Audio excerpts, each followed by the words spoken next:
Welcome to How Did You Do It? Our space to get to know the people behind great ideas. Whether you're on your morning walk, heading to work, or relaxing at home, enjoy. Your daily dose of inspiration awaits. Hello everyone and welcome back to How Did You Do It? As always, I'm Gabby and I'm joined by Georgia. Hi everyone, I hope everybody's doing well. Today we chatted with Michael Batko, the CEO of Startmate, which was honestly such a great chat. He's a really inspiring guy and has some really cool reflections and ways of thinking in terms of like life as a CEO, but also in terms of companies and startups. And obviously he sees so many coming through the accelerator, so it was really great to kind of get some insight from someone that has such a great oversight over so many companies. Yeah, and it's interesting because like a lot of the people that we've spoken to before, such as like Gabby and Lucy, they've actually gone through Startmate and his programs and been a part of it. So it's kind of cool seeing the flip side of a lot of these founders that we speak to, and the sort of journey that they go on. We're super keen to hopefully do one of their programs in the coming years. But yeah, we hope you really enjoy this episode.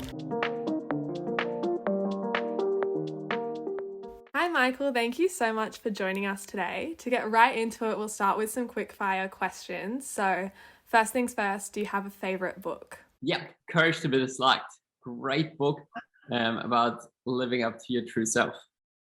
That sounds amazing. And do you have any morning rituals? Two, I wake up at 7:30, I go for a 5-kilometer run and I meditate for 10 minutes every morning. And now, because it's October, I'm also into Inktober, so I also draw for 30 minutes. Wow. I haven't actually heard of Inktober, but I'll have to look into it. And also, to finish off the quickfire questions, do you have a favourite hobby?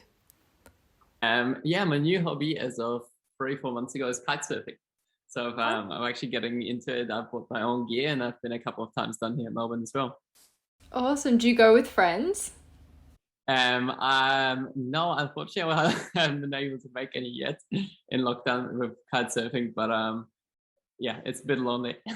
Yeah, my boyfriend really wants to do kite surfing. He's trying to get me on board, so I think that's going to be our next hobby too.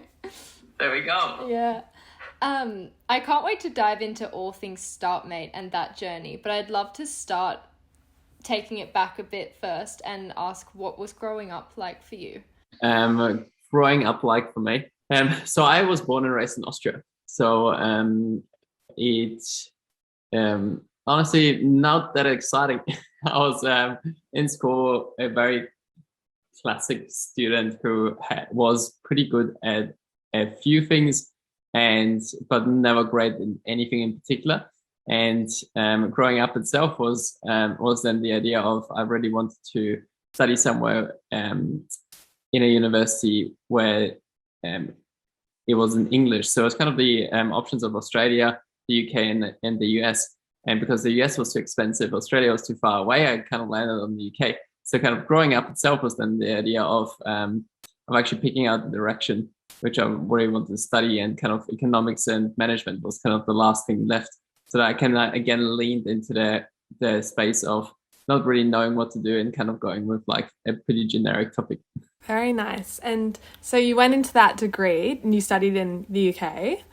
And what was your early career like? Where did you go from there? So actually that degree was kind of interesting because it was a sandwich degree. So it actually forced you to work for a whole year. In my third out of my fourth year of my bachelor, I actually had to work and do like and essentially a placement in a professional company.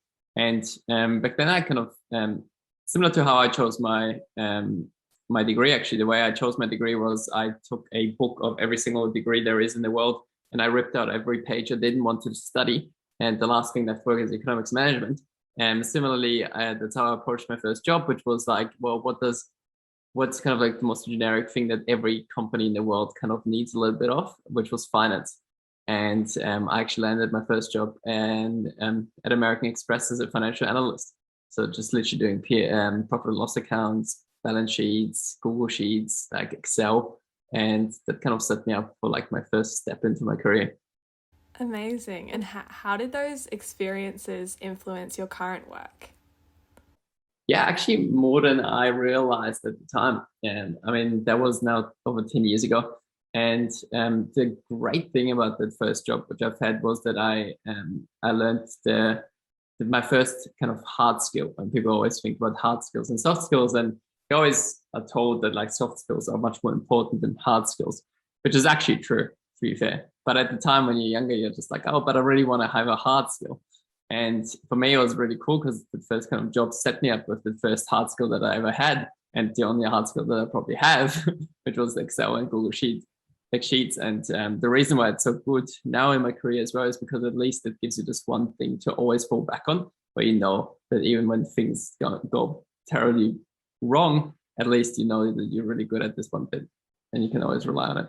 And finance is never going away as well. So Exactly. Yeah, you always need a little bit of that anyway, so it's a great setup. Yeah. And how did you end up coming to Australia? Yeah, so I, after my bachelor's, did a master's. I did a couple more internships in consulting, and as part of my master's, I studied half a year in Sweden, in Stockholm, and that's where I actually met my girlfriend, who's Australian. She's from Newcastle, New South Wales, and moved to Australia for her, so 7-8 years ago now. And I was only meant to be here for half a year to 12 months, kind of backpacking. That didn't quite work out. And now I've been here for 7 years. Once you moved here, what did you do for work? Yeah, so I first put it out on Facebook being like, hey, who's got a job for me in a bar in Australia? And what I got back was a friend of a friend of a friend connected me to the founder of a startup called Madpause. And Madpause is a marketplace for pet sitters. So if you've got a dog or a cat and you go on holidays, you can find somebody to take care of them.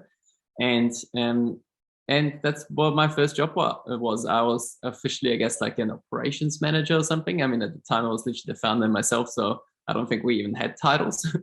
and I was literally doing everything and anything. And the startup now, I mean, this is now 6 years later. They just IPO'd a couple of months ago and are doing pretty well. But I was there like super early on. And then how did you come across Startmate and that whole path in your career? Yeah, so I was at Madpause for about a year when I then joined another startup called Expert 360, which was a marketplace for independent consultants, which kind of married my background, which was kind of in marketplaces and in consulting together into one. And after 2-3 years at Expert 360, I then actually decided to go on a bit of a soul searching mission of like, what do I actually want to do with my life? I've worked at 2 startups before. I loved it. But how can I have a bigger impact on startups? That was kind of my starting point. So I literally went on a trip around the world for 6 months and started thinking of like, how can I actually do that? And 2 kind of pathways for me were venture capital or accelerators. And venture capital was kind of the traditional one, I guess, because well, you essentially give lots of startups money. But for me, it was kind of the idea of, well, but I want to do more than money. Like, I don't feel like money and kind of sitting on boards is the right pathway for me. And accelerators was actually the perfect kind of path to give much more than money and advice and actually help people tangibly affect kind of the pathway. And so I literally started applying to, I think, 100 to 120 accelerators around the world. So I was applying in like San Francisco and South Africa and Tel Aviv, like everywhere. And problem with accelerators is that they are actually terrible cash flow businesses. So no accelerators ever have any jobs. So by pure serendipity, I was then connected to Startmate through that process, because I essentially just told people, hey, I want to work in an accelerator. And then this opening came up at Startmate, which wasn't even advertised as head of operations. And I ended up having an interview, which was remotely done. I was in Thailand at the time, and I still remember all of those scenes very vividly, because I was struggling with my internet in a hostel, and ended up getting the job. And then 6 months later, I actually moved back to Australia, even though I actually wanted to move out of Australia. Oh, that's great. And before we jump into the Startmate journey, could you give us a rundown for our listeners of what Startmate actually is? Yeah, totally. So Startmate started 10 years ago by now. And back in the day, we were known as a startup accelerator, which invests $75,000 into startups and helps them out for 3 to 6 months. the thing is, now Startmate over the last 2-3 years has become bigger and bigger. So so let me actually bring you on the journey maybe a little bit, which is our vision at Startmate is to literally make Australia and New Zealand the best countries in the world to build a startup. And the way we do that is our mission is to actually unleash ambition. And we do that by actually creating a platform. And the platform itself is actually the interesting part, which is lots of organizations in the world actually solve one particular startup problem. So like VCs solve it with money, recruiters solve it with talent, and angel investors again with money, and you have kind of different stages and different problems which people solve. At Startmate, we actually try to solve all of those startup problems with that in one space, in one place, which we call our kind of Startmate platform. And the beauty of that is actually, if you bring everybody together into this epicenter, this is why we call Startmate the epicenter of startup ambition, then inherently it actually creates more value for everybody. That's a very long-winded way of saying that we're essentially trying to bring 3 key people together into one place, which is founders, operators, and investors. And we do that by, simplistically speaking, by creating great programs and experiences for people over a short time period of like 6 to 12 months. So we've got on the founder side of things, we've got an accelerator for startups, we've got a founders fellowship for people wanting to start companies. We've got on the operator side a women fellowship. Gabby Rosenberg actually came through the women fellowship, who was on the previous episode. And we've got a student fellowship for students. We've got an engineering fellowship. And on the investor side of things, we've got a first believers fellowship as well. So all of those are essentially like 8 to 12 week kind of experiences and programs to actually help people get to the next kind of stage and level. Yeah, we've heard such great things. Everyone raves about it. We had Gabby Rosenberg, and we also just had Lucy Walk on.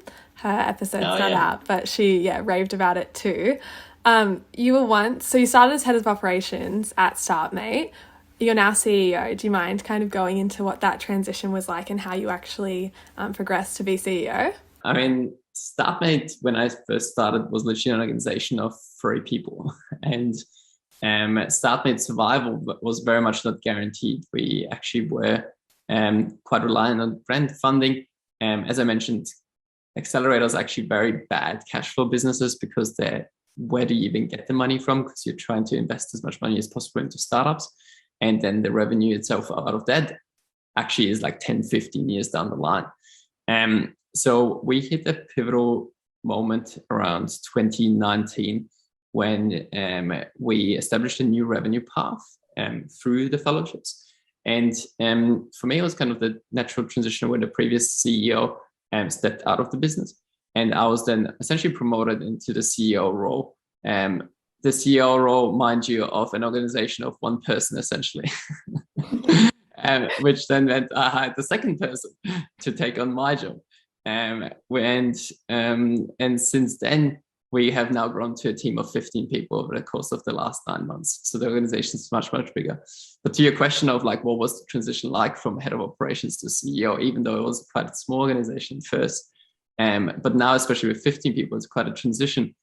Honestly, I didn't know. The first thing I did was I Googled, what does a CEO do? And turns out there's actually quite a few blog posts out there explaining that. So then in hindsight, I even wrote up my own Substack blog post on what do CEOs do. And turns out there's actually 5 quite particular things which CEOs essentially do. And this is what I now have on my to-do list at all times on the very left of my to-do list. So I see it every single day. Wow. And what are those 5 things? Yeah, perfect. So wait a second, I'm actually just going to. So the 5 responsibilities of CEO. Number 1 is set the vision and the strategy for the team. Like the first thing you actually need to do is come up with what are we actually here to do? What are we here for? The second thing is, get the money to execute on the strategy. Essentially be able to pay for everything that you do. Number 3 is actually a really, really important one and often underestimating, which is then hire the team. Hiring and recruiting is actually a massive part of being a CEO / founder. I actually love the kind of definition I saw on Twitter a couple of days ago, which was CEOs are really just glorified recruiters, because that is actually such a big part of your job.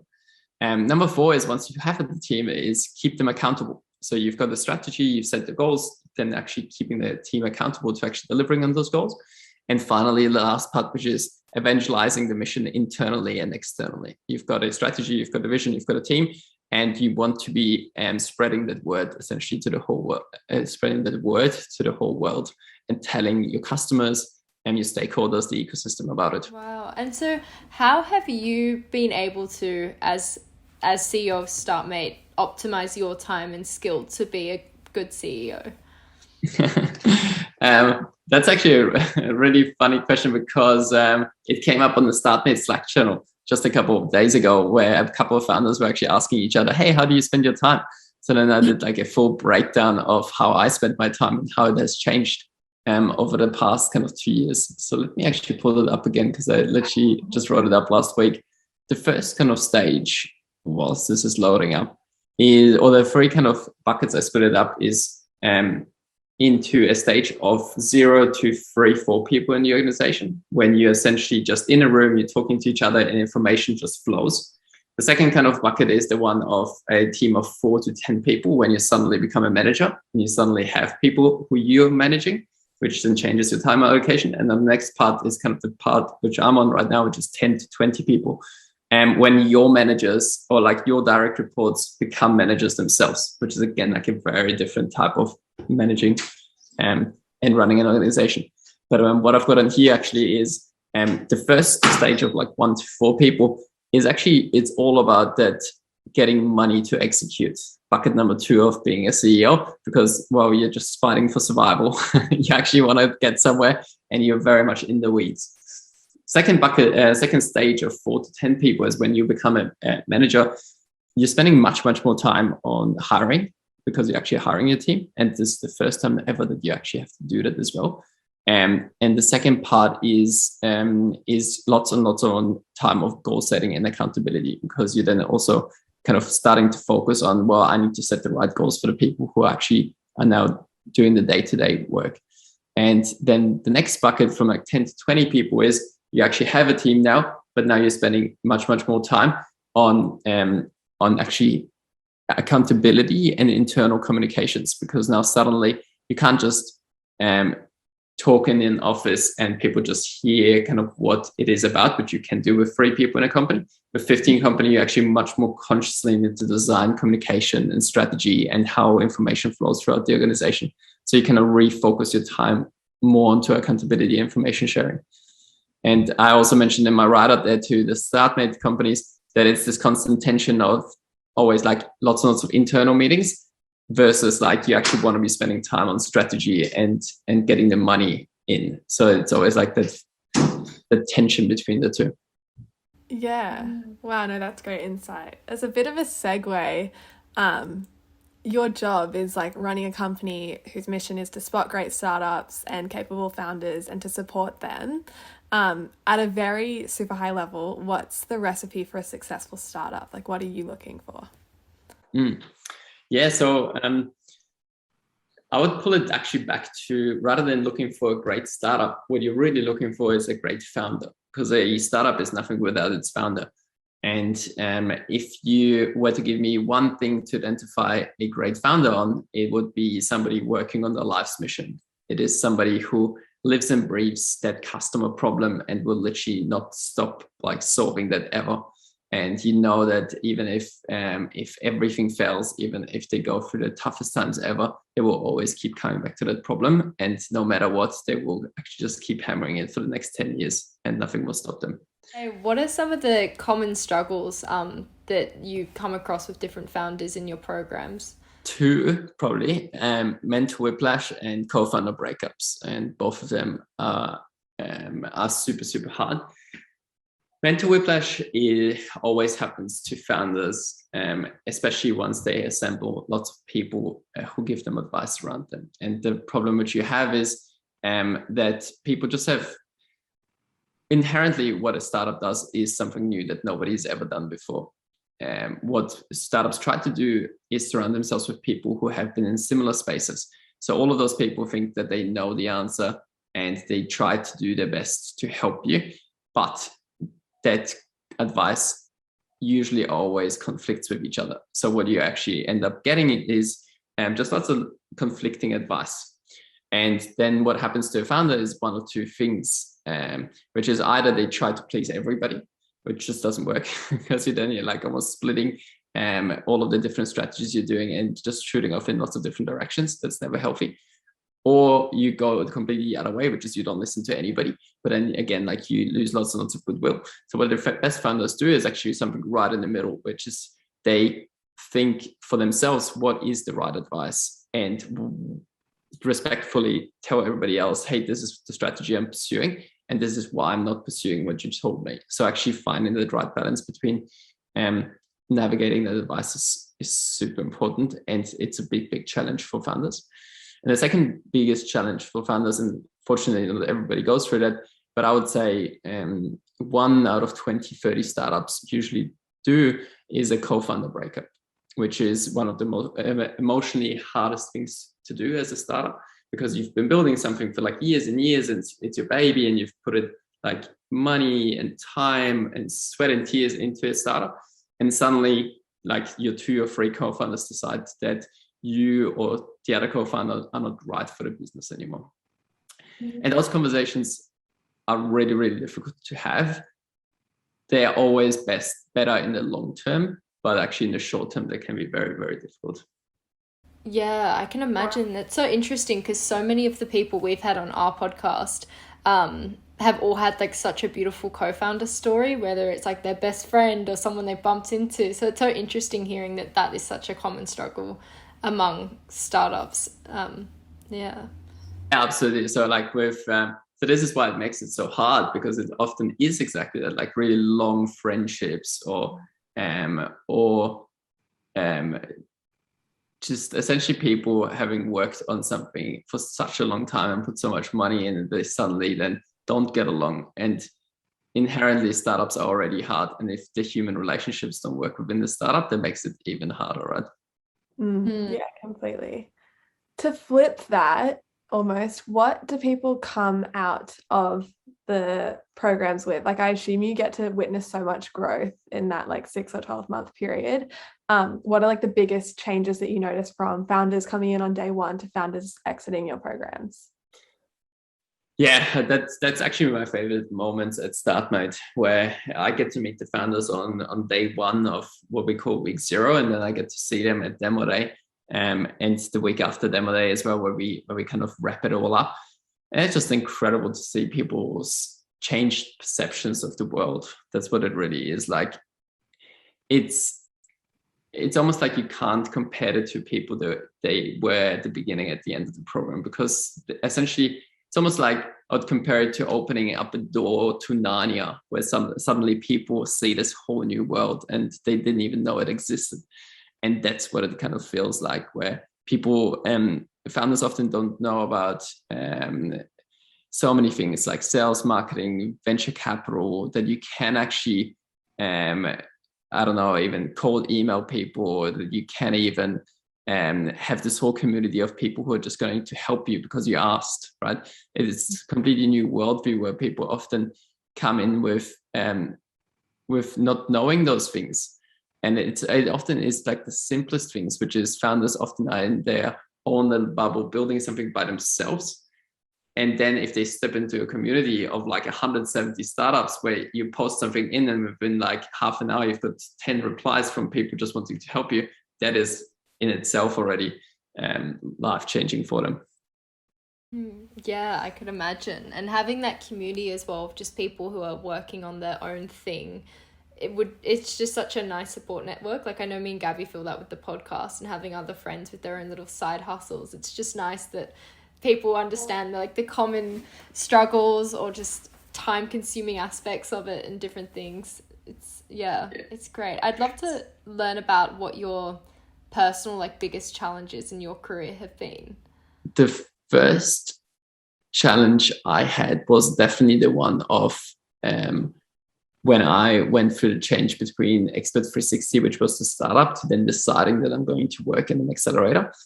And there was a personally hard challenge just because I didn't know anybody in accelerators. I didn't have a pathway in there. I kind of just decided that, and I was kind of going around the world, but also just doing this by myself. So it was kind of the feeling of loneliness and insecurity and not knowing what's next. That was a very big kind of career challenge, and I was super lucky to actually get to where I wanted to, but there was definitely a lot of luck involved. And the second part is probably around managing people, which is a huge one, which is and also just two parts here, which is one of actually being responsible now for an organization and people's jobs and livelihoods. Like that's a weird feeling of actually being the last person who's responsible of the company going down or not, and being able to pay salaries and actually the responsibility being on your shoulder. And but then the challenge itself, to your question, is actually one around managing people. Of I've also never managed people before, and now I've got a team of 15 people, and it is super interesting to actually go through how everybody is different and how you actually need to cater for people's different personalities. And I've been going through the journey myself as well and been learning along the way. I'm fortunate enough to have an executive coach as well, who has been helping me massively. I went through a manager course with Life Labs, and actually in Startmate, we also have the Mintable, which I can highly recommend. But that in itself has been the most challenging part, but also the most rewarding part, because it actually helps me as well as the team, like just move so much faster. Completely. To flip that again, it would be great to know what your biggest learnings have been from that, and like what your main kind of, if you have like frameworks to live by, or any kind of main like learnings that you've really like implemented in your day-to-day now. It's a big question, so let me know if you'd like me to dig into any particulars, because I'll probably split it into two. One is the cultural piece of things, and the other one is probably me as a manager, which I can talk lots about either. On the cultural side of things, that is actually quite an interesting learning, where I think I heard it in so many AMAs which we run in Startmate from way more successful CEOs and founders than myself, and they always kept saying that after years and years of building the startup, they essentially, whenever they sit back, they see their own personality reflected back to themselves within the organization. Everything that you do well as a person is kind of what the organization does well, and everything that you are already bad at as a person, like, is also reflected on the organization. And the interesting thing is that I start seeing that at Startmate as well. It's like your own personality as a leader, your own kind of cultural values are just trickle down for the entire organization. So that's very, very interesting. So it's just like consciously designing that every single day with the people you hire, with the way you run meetings and structures and systems, is really, really important. And the second kind of part, so more tactically speaking, of what I've learned as a manager, I would like, the biggest one is probably just being yourself, authentic, and giving lots of feedback with kind of radical candor is probably the most important one, because it doesn't, the interesting thing with that is things can get incredibly hard, but as long as you are authentic, give feedback, and do that with radical candor, you can work through the toughest challenges, even when you completely clash with somebody, because you know the other person cares about you, and you can essentially fix everything with good culture. It doesn't matter how bad it gets. It's probably the best one. So I've screwed up so many times, and I've probably not been the best manager either, but as long as you know that you care about the other person, you can just work for anything. Yeah, I love that. I love each aspects of advice there. I'd love to know what advice you'd give. We've got an audience of kind of between like 18 to all the way up to like 35, and I would say most people are quite career ambitious, whether it's in terms of creating something of their own or just excelling in a company that they love. What would be your advice for them? Advice would always be the one of don't, and there's definitely a really good quote out there, which I would completely butcher if I said it. But the advice itself would be, don't build your CV and take steps to build to the next thing, to the next thing, and to the next thing. Just think for where do you actually want to be, and just shoot right for that. Lots of people know already, or with a bit of thinking can figure out where do they want to be, but they always think that they have to first acquire that skill and then acquire another skill and kind of build and build out the CV or build out the skill set to get to a certain stage. But my advice would always just be like, well, just go straight for whatever job you want to have and whatever industry it will be, rather than going through those stepping stones. Yeah, wow, that's great advice. Before we wrap up, it'd be great to know what's next for Startmate. What's the plan for the future? Yeah. So we're figuring that out right now, and I've actually literally just shared the 3-year strategy with my team. But essentially what we are doing is we already are running 6 different programs across founders, operators, and investors. So what we will be doing over the next 12 months, and you're literally the first ones to hear it right now, is probably double the number of programs we'll be running. We're also about to launch our first kind of technology product itself. So far we've always just built programs, but we actually want to be serving hundreds and thousands of startups in the future. So we're actually going to be launching our first kind of self-serve product at Startmate itself. And kind of the 3-year vision for Startmate itself will be actually launching many more products and programs onto what we call our Startmate platform. And the reason why we are so particular about this platform is because the integration of all those programs and communities and products, that's where actually the strength of the ecosystem comes from. So exciting. And where can listeners find Startmate and find out more? Yeah, jump on startmate.com. We essentially are running a student fellowship, a women fellowship, a founders fellowship, an accelerator, first believers program probably every month by now. So jump on the website, sign up, and you can express your interest. And every 6 months we'll have one of those running anyway. Beautiful. It was so great chatting. It was so awesome hearing about your own personal journey and getting a bit of insight into the Startmate one as well. And your reflections were really, really valuable. I know they gave me a lot to think about, and I'm sure lots of people listening will have the same thoughts. So thank you so much for joining us. Thanks so much for having me.